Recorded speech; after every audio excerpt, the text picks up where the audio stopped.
Preface.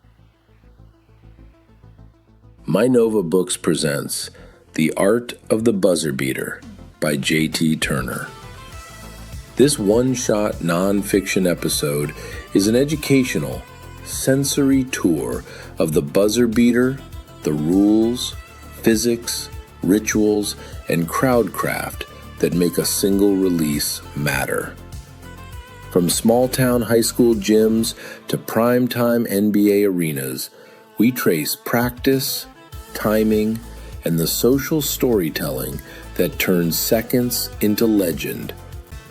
To explore more, please visit mynovabooks.com. The following voice will narrate your audiobook experience. Hi, I'm Ethan Miller. I will be the narrator for this story. Now sit back and enjoy. Now reading The Art of the Buzzer Beater. Clock 3.0. The scoreboard glows red above the court. 3 seconds. The colon between the numbers blinks like a heartbeat. The crowd that has been yelling all night suddenly falls almost silent. You can hear sneakers squeak on the polished floor and the low hum of the arena lights. You can hear one coach shout a word that gets swallowed by the noise. You can hear your own breath. The referee hands the ball to the inbounder. A pass slices toward the guard. She catches, plants, rises. For a split second, the ball rests on her fingertips. Then it leaves her hand and climbs into the bright white light, spinning backward as it arcs toward the rim. The buzzer sounds. For the length of a heartbeat, the whole building hangs in that tiny pause, waiting to find out if the shot will fall. Why does that single second matter so much? How can emotion, finished in the time it takes to blink, carry so much weight that grown adults will talk about it for the rest of their lives? Part of the answer is simple definition. A buzzer beater is a shot released just before the clock hits 0.0 that goes in as the period expires, with the horn sounding while the ball is in the air or as it drops. Modern scoreboards and replay systems turn this into a micro-trial, tenths of a second on the clock. LED lights around the backboard. High-speed cameras checking whether there is any light between fingertips and ball when the red light flashes. Sidebar. The micro-trial now extends beyond the court. Replay review uses multiple angles and timing data to verify a shot, while social media fix memory as a shared retelling that can reshape what fans remember happened. There is even a tiny rule baked into that drama.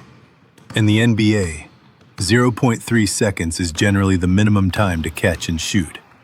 Less than that, and only a tip is considered physically possible. That 3/10 boundary is like a fact sheet hidden under every wild finish. So every buzzer beater is two things at once. A movement that must beat the clock by the slimmest margin, and a legal decision that must survive slow-motion replay. Only when both line up do we get the moment fans remember. The college gym is half dark. Practice is almost over. A tired guard stands at half court, jersey clinging to her back, sweat stinging her eyes. Above one basket, the scoreboard is set to a simple loop. 3.0 seconds, counting down to 0.0, then resetting. Last drill, her coach says. Game winner. You know the pattern. A tremor runs through her chest as she meets his gaze. She feels the familiar punch of nerves rise with a stubborn resolve. The horn beeps and the numbers begin to fall. She sprints. The ball flies from a manager on the sideline. Catch on the move. One hard dribble.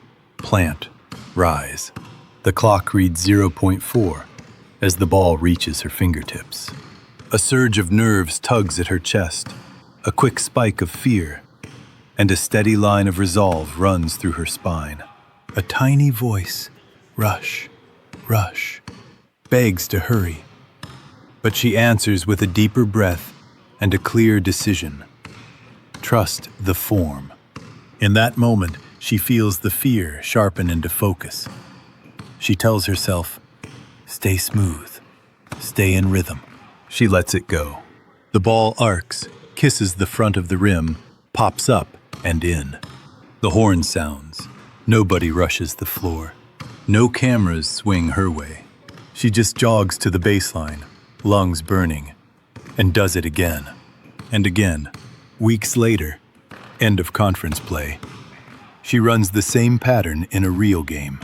Same sprint, same catch, same plant. The clock hits 0.4 as the ball climbs off her hand. This time, 1,000 people are on their feet, waiting to see how the story ends. What looks like instinct in that guard's release is really a pile of tiny mechanics, rehearsed until they blur together. A jump shot is a short choreography. Feet set, knees and hips bend, then explode upward in triple extension. The core keeps the body from drifting. The shooting arm folds and unfolds so the ball can leave the hand near the top of the jump, when upward motion is slowest and most controllable. At release, 3 numbers matter most: height, angle, and speed, plus the gentle backspin that steadies the ball and softens its contact with the rim. Studies using motion capture cameras and simple physics models show that, for a mid-range jumper, an entry angle in roughly the 45 to 55 degree range gives the biggest forgiveness window as the ball passes through the rim. Elite shooters tend to cluster their release parameters into that window over years of repetition. Arousal level, automaticity pattern, and routine cues, the top trio in any clutch glossary, describe how those tiny moments get made repeatable. Arousal level, the body's activation, is helpful up to a point. Automaticity pattern, the brain's ability to run a learned movement without conscious micromanaging. Routine cues, the simple breathing cues, dribbles, and self-talk that keep attention locked on the task instead of the stakes. Clutch, in this view, is not magic calm.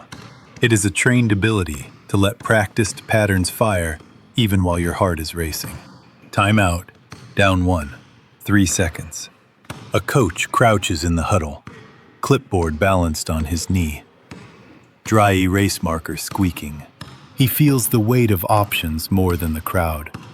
Give the ball to his best scorer on the wing. Run the old back screen lob.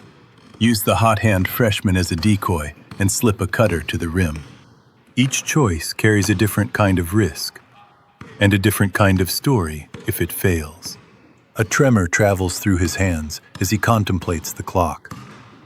And for a split second, his breath stalls in his chest. As he sketches, ghosts of other endings flicker across his mind. Jordan curling to the foul line in Cleveland in 1989. Catching in rhythm and rising over Craig Elo. Kawhi Leonard pacing the sideline in Toronto, looping into the corner before launching that leaning jumper over Joel Embiid. He circles one name. Ball's yours, he tells his senior guard. Same set we've repped all year. Green, curl, one dribble, rise. If they double, hit the corner. Trust the player. Trust the pattern. The pressure is visible in the tight line of his mouth, in the way his shoulders tighten, even as he speaks with calm certainty. 30 seconds later, the play unfolds almost exactly as drawn. The shot at the horn rims out. In the quiet of his office afterward, staring at the paused scoreboard on his laptop, the coach is not haunted by the miss. He is replaying the choice: did he put the ball and the season in the right hands? The doubt crawls along his spine like a cold draft. A ghost of a sigh escapes him as he wonders if he trusted the right pattern. In-game coaching is part X and O design, part psychology, and part probability chart. If you sketched a simple comparative matrix for those final seconds, a few options would sit in the top row. Isolation for a star ball handler. High control, but defenses know it is coming. A quick 2 at the rim, higher percentage shot, but leaves time on the clock. A contested 3, lower raw percentage, but offers a bigger reward and a cleaner ending. A breath catches in his throat as he weighs the risk. The decision feels like a hand-to-hand dance with fate. History shows how often schemes, not just heroes, decide things. On Jordan's famous 1989 shot, the Bulls used a sideline out-of-bounds play they had rehearsed, freeing him with a screen and a sharp cut to a familiar mid-range spot. The set tilted the odds before Jordan ever touched the ball. Coaches also battle human biases. Lose with a wild, clever play, and you may be second-guessed forever. Lose by giving your best player a good look, and people shrug. We went down with our guy. Analytics can suggest where points per shot are highest, but in the huddle, trust and future regret weigh heavily too.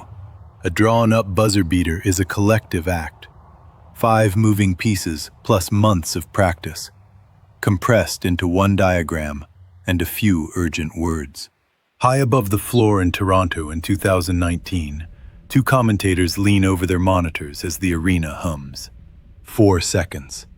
The play-by-play voice mutters, hand over his mic. If this goes, it's history. His partner nods, eyes flicking between the live action and a tiny game clock in the corner of the screen. The moment thickens with expectation, and a thin thread of doubt tugs at the back of one throat. The ball is inbounded to Kawhi Leonard on the sideline. He glides along the arc as the red lights blink in the corner of their vision. He is in the zone, where thought narrows to one target. The play-by-play man's voice drops into its groove. It's off to Leonard, defended by Simmons.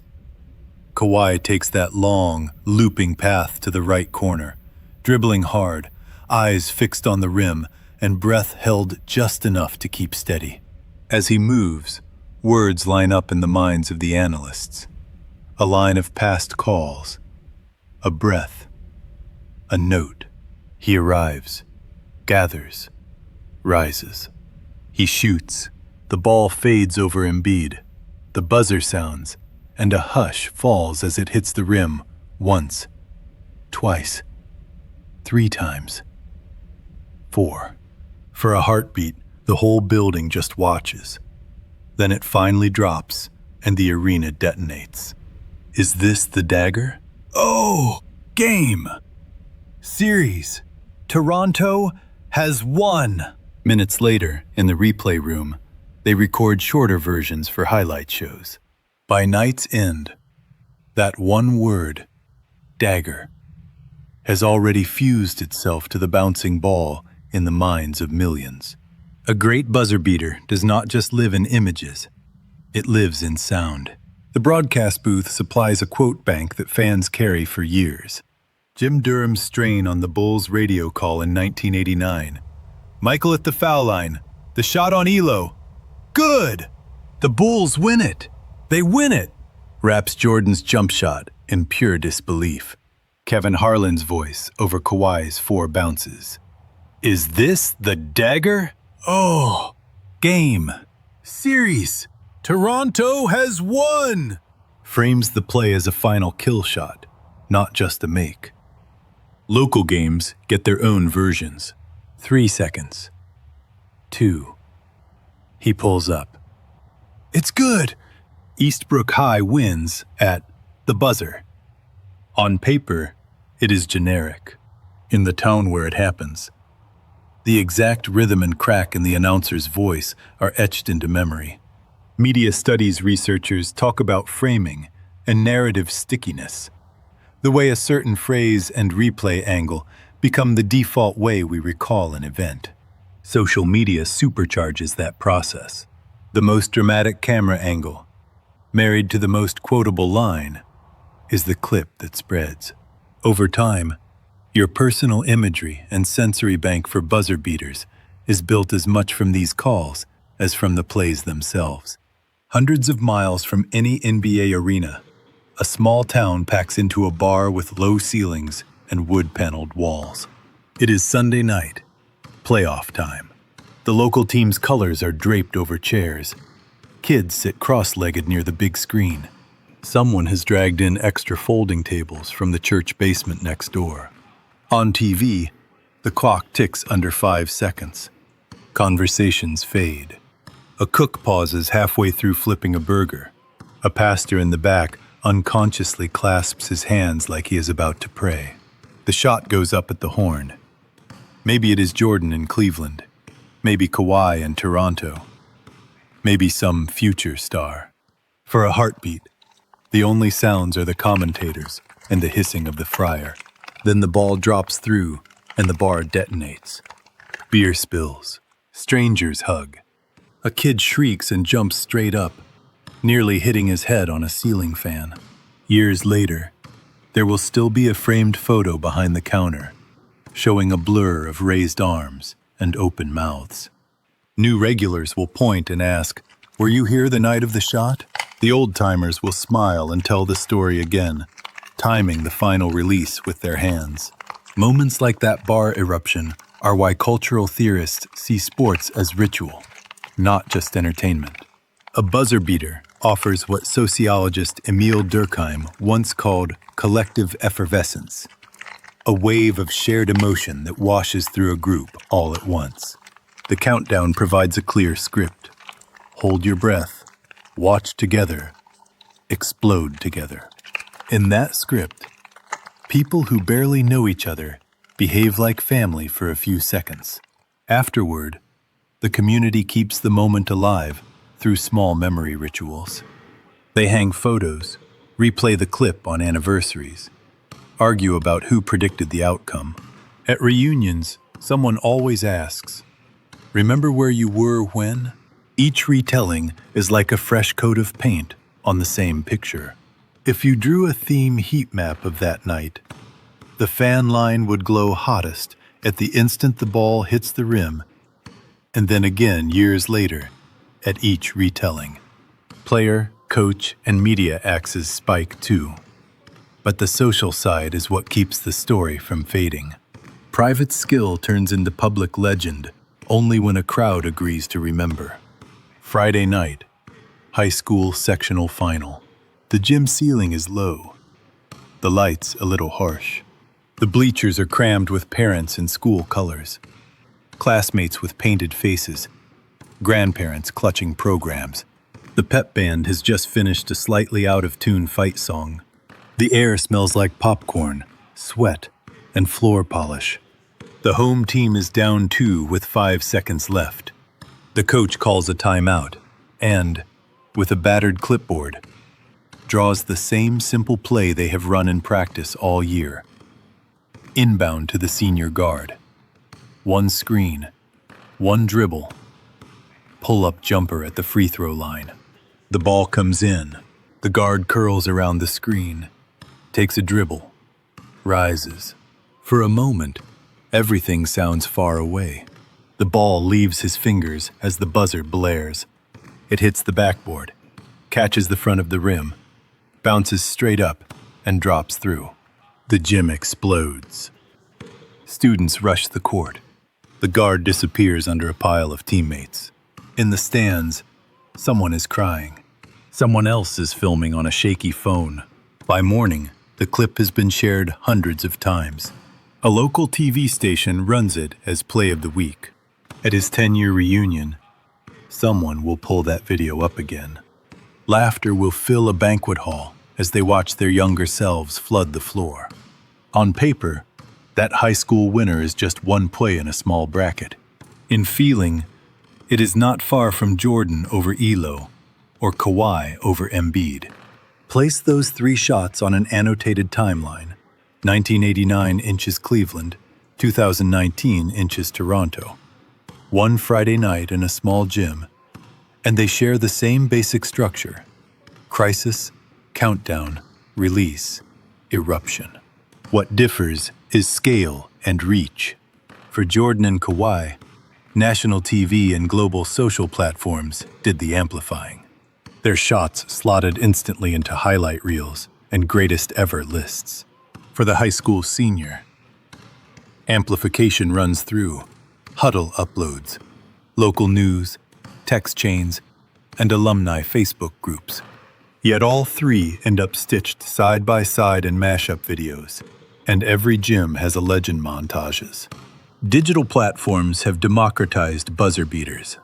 A wild finish in a tiny gym can go viral overnight and sit in a YouTube queue next to NBA playoffs. The same physics and psychology are on display. The same themes flare on our internal heat maps. The scale of the arena matters less than the intensity of the shared gasp.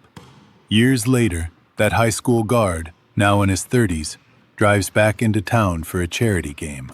As he walks into the refurbished gym, he stops short. On one wall, there is a mural, a rough painting of his younger self rising for a jumper, the ball just leaving his fingertips, the scoreboard frozen at 0.3.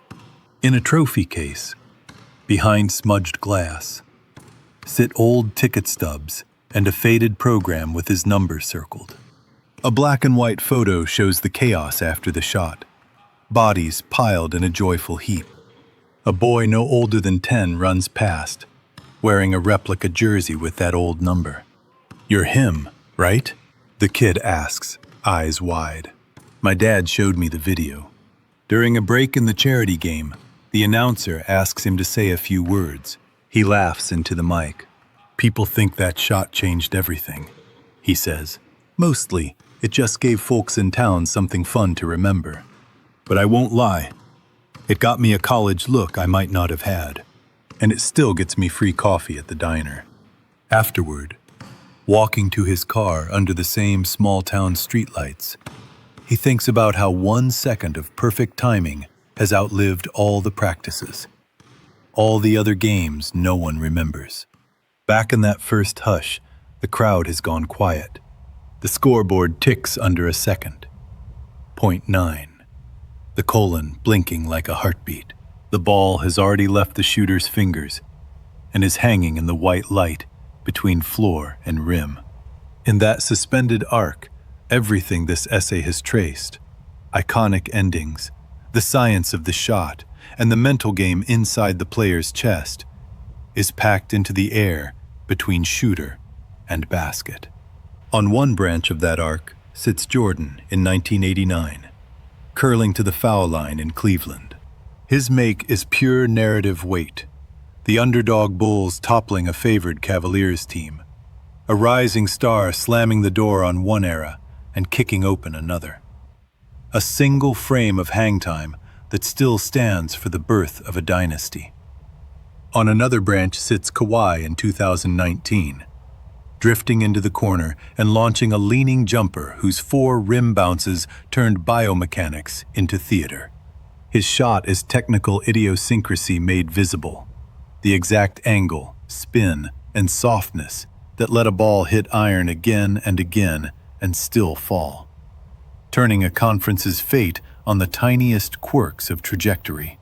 And down in the small gyms, the high school sectional winner, the college guard's 0.4 second pattern, the mural on a town gym wall, lives the third facet, communal meaning, where a shot becomes a shared punchline and password, a story people tell not because the world saw it, but because they all did. Underneath all 3 facets runs the same sports science. The 0.3 second catch and shoot minimum, the forgiving 45 to 55 degree entry window, the backspin that softens the rim, the thousands of timed reps that let a tired guard release at 0.4 without thinking. These are what make the miracle mechanically possible. The psychology data sits beside them and quietly tempers the myth of ice in the veins. In the lab, heart rates spike, sweat beads, stress hormones surge, and yet release angles hold steady. What we call clutch turns out not to be mystical calm, but practiced automaticity, plus simple routines, breaths, dribbles, words that keep attention on the task instead of the stakes, even as fatigue and noise press on every decision. From there, the story leaves muscle and mind and moves into memory. Broadcasters drop lines that stick in the shared quote bank. Michael at the foul line. The shot on Elo. Good. And is this the dagger? Oh! Game. Series. Toronto has won! And those phrases fuse with the images into the default replay in our heads. Social feeds loop the same camera angle until it becomes the only way to see the play. Bars, living rooms, and reunion banquets add their own commentary and inside jokes. On an annotated timeline that runs from Jordan over Elo to Kawhi over Embiid to a small school senior whose jumper still earns him free coffee. That same second gets told and retold until it becomes shorthand for possibility itself. Picture. One last time. The arc of the ball. The buzzer's sound. The crowd's exhale as leather finds iron, and then the clean swish of the net. In that flash, a practiced motion, a racing heart, and a waiting crowd meet, and for once the ball drops. Buzzer beaters endure not just as athletic feats, but as recurring democratic miracles. Any player, any gym, any night, that keeps sport tethered to hope and to the human stories we gather around a clock that is almost, but not quite, out of time. End of The Art of the Buzzer Beater. Outro. Thank you for listening to The Art of the Buzzer Beater, written by J.T. Turner and narrated by Ethan Miller. We appreciate you joining us all the way to the end of this story. If you enjoyed this book, be sure to visit mynovabooks.com for more great selections. We look forward to having you with us again soon.